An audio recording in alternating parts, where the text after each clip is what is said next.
WrestleFest 1 was fun. I was actually nervous because I came up with the idea for the Light Bulb Massacre.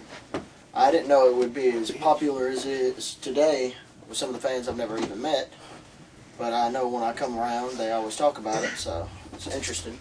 It's bad to be known about the guy that slammed each other with light tubes.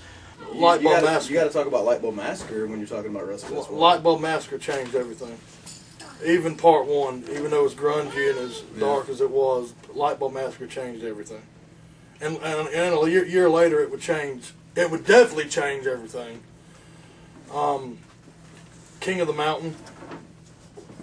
I mean, it was an interesting show altogether in the fact that, yeah, you know, it was yarding, but to my knowledge, it was the first time that I've ever seen these multiple different, you know, feds, as they call them in the yard, pop up all over the state or whatever, and they all kind of came together to make this one, you know, big, unique show.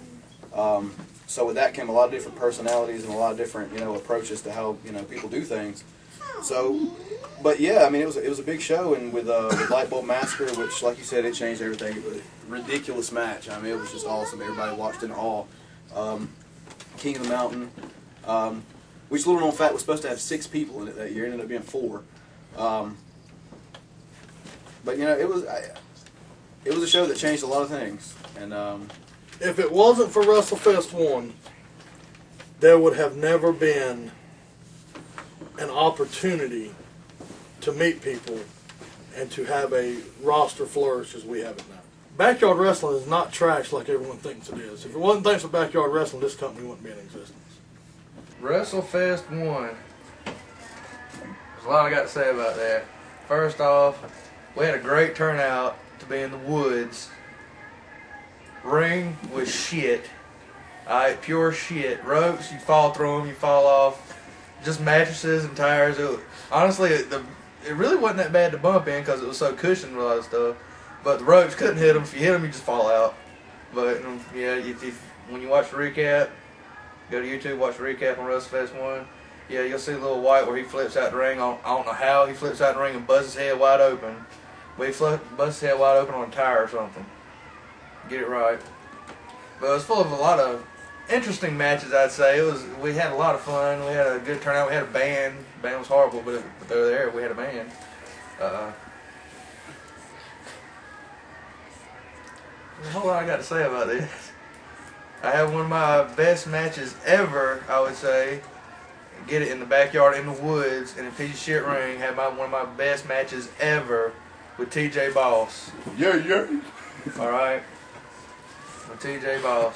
We went out there and we just said we were going to have fun with it. We had some stuff worked out and everything worked out to plan. And I don't know what happened. We just got into a flow of motion and just the match went on perfect. Everything key for key, what we wanted to do. And we went out there and we entertained. We had a great match. And also, during WrestleFest 1, Light Bulb Massacre 1. Great match. Illegal, but a great match. There's a little bit of wrestling involved with that one, but most of it was, like I said, Light Bulb Massacre. People hitting each other with fluorescent light bulb tubes. And yes, they got cut up, and it was brutal, and I don't know, there ain't too much more to say about it. It was a very brutal match that time. Also, King of the Mountain. That was also a great match. The ending spot, like I said, if the ring would have been better, everything would have worked out perfect. The ending spot still went through the way it was supposed to, but it didn't. It took too long to get to it. A lot of defaults, but we still, like I said, we had fun with it. The crowd enjoyed it, and all the workers just had a ball with it, blast. Whether if they could wrestle or not, they had a blast. All right. WrestleFest 1. I love WrestleFest 1. I don't give a fuck what nobody say. I got fired from WrestleFest. Well, technically got fired. Fuck FCW Lawrence. But WrestleFest 1 was special. You know, it was a group of guys out there that everybody didn't know each other. Well, a lot of people didn't know who I was. They heard about me, but I didn't know a lot of those guys. But we went out there and wrestled Reverend Revis in a last man standing match. And sorry, Little White and Eric, but Light Bulb Massacre 1, because me and Revis stole that show at WrestleFest. More wrestling, and we know how to use weapons. So, but it was real special. You know, I got to meet a lot of group guys. I got to reunite with a lot of people that I didn't talk to in a long time, and you know, it was pretty good.